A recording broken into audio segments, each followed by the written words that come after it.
So the best thing to do is to become strong yourself. So that way you can be a true friend. So that when your friend is, when your friend loses their parents or something, that you can be the person who they call, who they go to. So that when your friend is lost in life and doesn't know which way they're going to go, you're the person who they can call. You're not the person who's curled up in the corner crying yourself.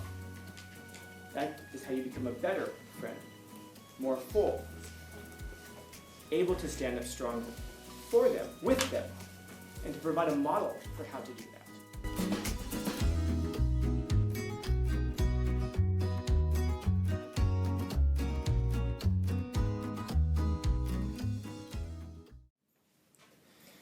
So we're talking about empathy within like two people. What's something that two people might be feeling that they don't want to share with one another, but they might both be feeling it in an interaction? Selfishness. What else? Depression. Yeesh. Yeah, how are you doing? I'm great. How are you? Even better. And it can almost come off as sarcastic. You ever like somebody but you didn't want to tell them? Or better yet, I had these students, gosh, it's got to be 3 or 4 years ago now. I had them both in my classes, but they were in different classes. And so one day, the guy comes up and he's telling me about this girl that he really likes. And he's like, you have her in one of your classes. I said, really? What's her name? And he's like, I don't want to say it out loud because everyone's going to hear. I said, okay, go ahead and type it in. So I had we typed it into Jupiter. It came up that I had, oh yeah. And he was like, you know who she is? I said, no idea. No idea. And this was like kind of far, I think it was I want to say it was like end of first, beginning of second semester. And I was thinking, like, yeah, I don't know. And he's like, how can you not know who she is? I said, because she doesn't talk. You know, I mean, like, I know everyone's name on paper. I can look at you all and see, like, I know everybody as I'm looking at you right now. I could go down the line, name everyone's name. But in terms of actually interacting with the person, I said, I've never interacted with her. I have no idea, who she is. She sent me an email one time and asked me for something, and that's kind of how the name even stands out at all. And he's like, well, what'd she ask you for it? He's happy because he's trying to collect information. And I said, she asked me for some suggested readings. Because she just said she wanted to read some more, so she asked if I could send her that. And I have a list of suggested readings. If you send me an email, I just email that out to you. It's a Word document, but it's got links to free PDFs of a lot of the books that I talk about. And so, okay, so she's smart. I said, as far as I can tell, I'm at least interested in reading anyway. So he's like, okay. And then as I got to talking to me, it turns out he says, yeah, we talk all the time. I go, why don't you just tell her then? He's like, well, I've never actually talked to her face to face. You need to explain this, bro. And he's like, well, we talk all the time like through Messenger. Like, I saw her picture, so I just kind of said hi, and I said, oh, so you slid into DMs. He says, yeah. How long ago? Oh, a while ago now. I go, okay. So he shows me the text messages and everything. And I was just like, dude, you need to say something. And he was like, nah, but shouldn't she? Yeah. So he was telling me that during that they hang out in the same area every day. That he sees her and she stands, like he said, like maybe like from here to the cabinet. That his friends are here and her friends are over there, but that they never actually talk. They never interact. He's like, why not? And he's like, I don't know, it's weird. Because, like, when you're face-to-face, it's so much different than when you're in Messenger. I said, right, so what are you learning about this? And he's like, well, if she likes me, she should say something too, right? So I guess I'll go to the council. The council's all assembled here. Who should talk to who? Yeah, how many of you think that he should have talked to her? No, interesting. How many of you think that she should have talked to him? Oh, you ain't. What's that? She's not interested, so like, why would she talk to him? She's not. The messages seem to indicate so. I didn't say the content of the messages, did I? They have, for one thing, for example, that brings them together. That you look at and you go, this has to be something that brings people together through an unbreakable bond, which is that They both have my class. I have students before who I've introduced who are married today with children. They shouldn't be, but they are. I don't know, I'm trying to figure that out. Not one of you raised your hand that she should have raised, that she should have. So y'all are feminists up until that point, huh? As soon as it comes to having to put yourself out there and risk being embarrassed, now you ain't feminist no more. Okay. So now why? Why would he be the one who has to say something? Please don't say it because he's the guy. I agree. I guess I just said I agree with you. But why? Yeah. Because in the beginning, in the first place, he already submitted to his idea. So might as well like do it in person. Like, and then it shows also that he actually cares for her. Like if he would come up to me, I'd be like, oh yeah, he's actually interested. And he's not like a coward and he's like hiding behind you. It's that last part that's interesting. Not a coward? He's not a coward. He's not a coward. If you don't have the courage to face a person you've already been interacting with online, and you've already been sharing these things online, how could you possibly be capable of standing up for her in the face of some kind of challenge or tragedy?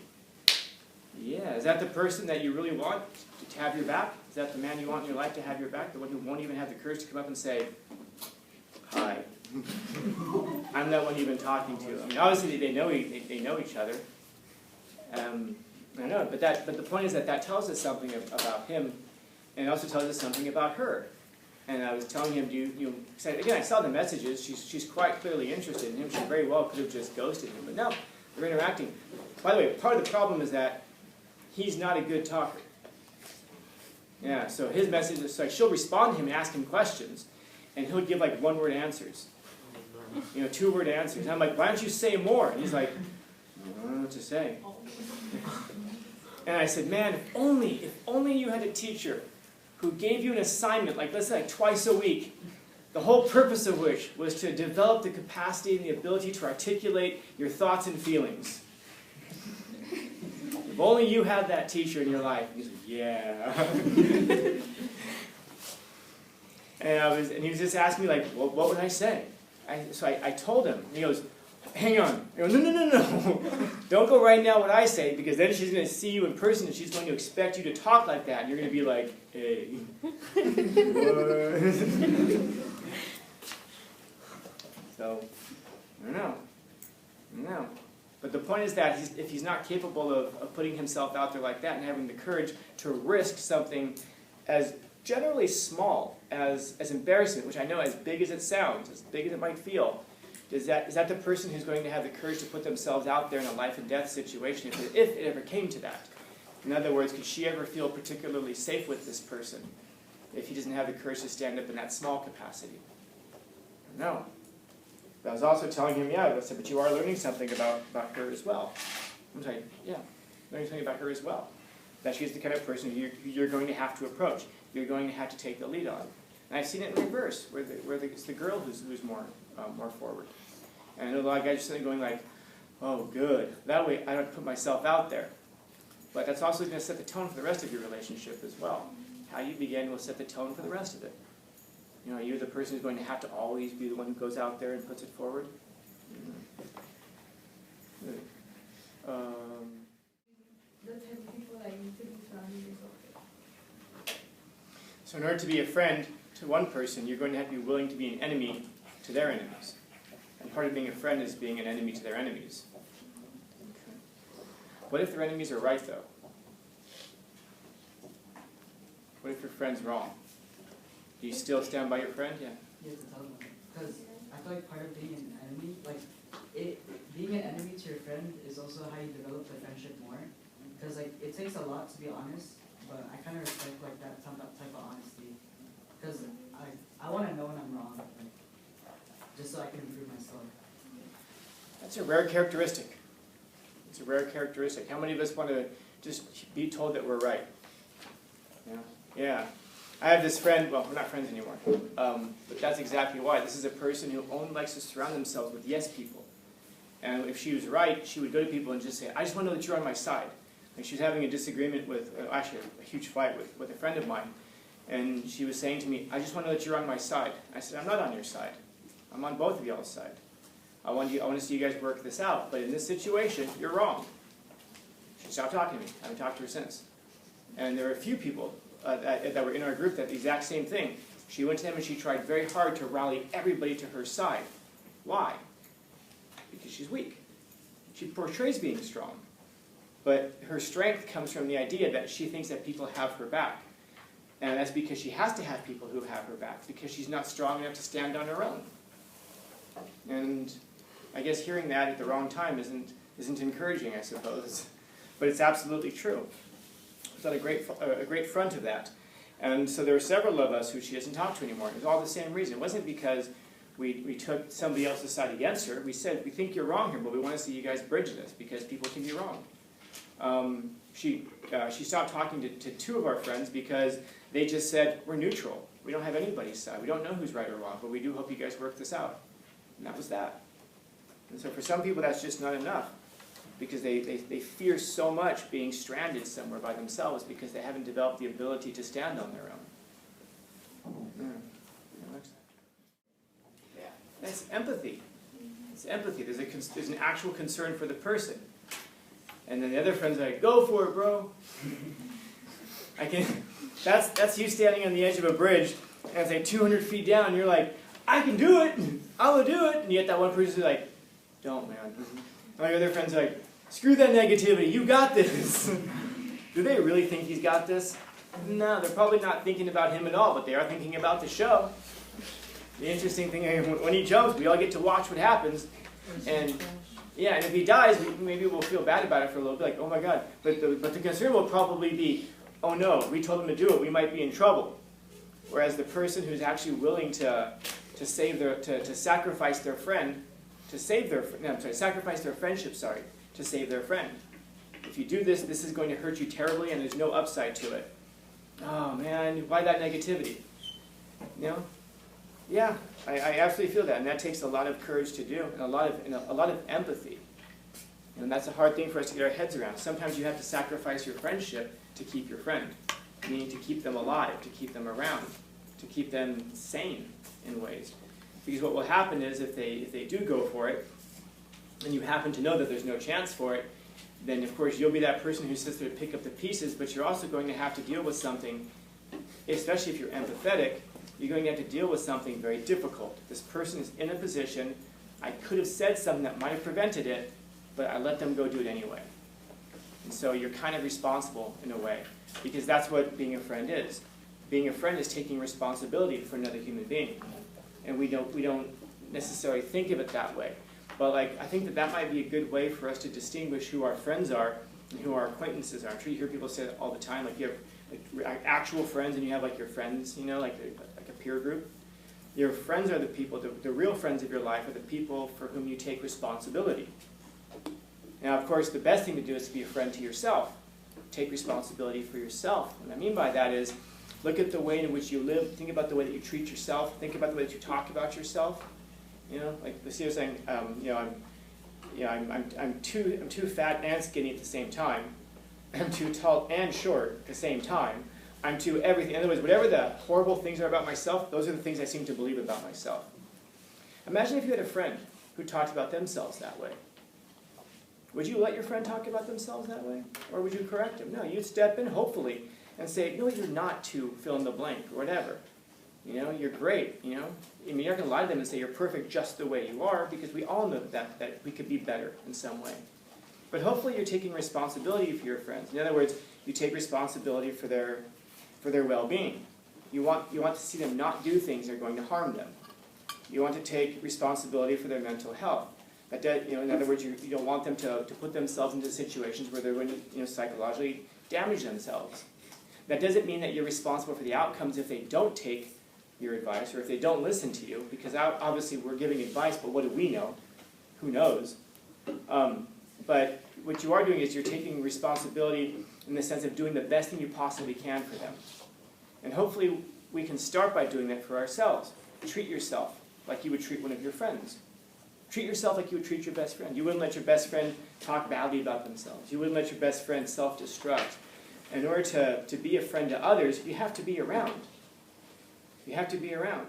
If you're not around, you can't be a friend to others. And so first things first, make sure that you're around, that you're taking care of yourself. Once you're taken care of, now you can be there more effectively for everybody else around you. If you're an emotional wreck, it's difficult to be around for people effectively. It's easy to be around because you might be thinking, oh, I'm so miserable and sad myself, maybe I can make other people better. So you turn to them to try to pour yourself into them, to give yourself a sense of meaning and purpose. But you can't pour all of yourself effectively because you can only pour out what you have. You can't donate $1 million to Children's Hospital if you've got 10 cents in the bank. So first things first, you're going to have to come up with $1 million to take care of yourself. And then once you do that, you can start pouring it out into other people if that's what you want to do. But it's hard for us to get our heads around sometimes. We think, oh, I'm just going to start doing it right now. No, first things first, take care of yourself. Put yourself in a position to help others. Develop empathy and be willing to wage war in favor of your friend, of course, but also be willing to wage war against your friend, to be an enemy. So to be an enemy against your friend's enemies, but also to be an enemy of your friend. It's like if I were to ask you, think about your best friend, and if there was a decision that you knew if they went one way, they would die, literally die. And if they go the other way, they will live. If it meant losing their friendship and losing them in your life so that they would live, would you give them that advice? Or would you let them go the way of dying? To be able to keep them as a friend. And you might say, well, they won't be a friend for very long. Let's say they're going to die in 3 years, 4 years, whatever. We'll put it further down the line. You'll be best friends for 4 years until they die, or you become bitter enemies today, but they live the rest of their lives fine. Which path would you choose? And if your path is, I would choose the way that they would die, that way I would get friendship out of it, then you're not empathetic. You're not thinking about your friend. You're willing to sacrifice that friend for the things that you want. That's not being a friend. It's not being a friend. That's using a person to fill in those weaknesses for yourself. So the best thing to do is to become strong yourself. So that way you can be a true friend. So that when your friend when your friend loses their parents or something, that you can be the person who they call, who they go to. So that when your friend is lost in life and doesn't know which way they're going to go, you're the person who they can call. You're not the person who's curled up in the corner crying yourself. That is how you become a better friend, more full, able to stand up strongly for them, with them, and to provide a model for how to do that. For everything, you've provided a model to your friend of how to be a friend, which may be the most powerful thing in the world. I don't know if there's anything stronger than a tribe like that. And so, yeah. Questions? Comments, concerns, complaints, criticisms, critiques?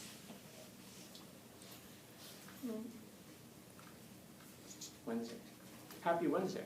It's Tuesday. Today's Tuesday? Yeah. I just asked you. You could have said Tuesday, and I would have looked like an asshole on YouTube now.